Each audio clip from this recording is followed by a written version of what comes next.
High, আমি রিঙ্কু। শুভ নববর্ষের প্রীতি ও শুভেচ্ছা। সবাইকে জানাই আন্তরিক শুভেচ্ছা ও ভালোবাসা। তো আপনাদের নিশ্চয়ই ভালোই কাটছে নববর্ষ।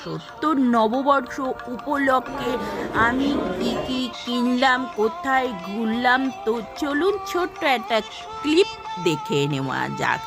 আর কি কি কিনলাম, ককটেল মকটেল, তো চলুন সঙ্গে থাকুন, দেখতে থাকুন। ভাল লাগলে প্লিজ প্লিজ পেজটা ফলো করে দেবেন। ইউটিউবে গিয়ে ইন্টারেস্টিং ইন্টারেস্টিং ভিডিও দেখার জন্য ছোট্ট একটা সাবস্ক্রাইব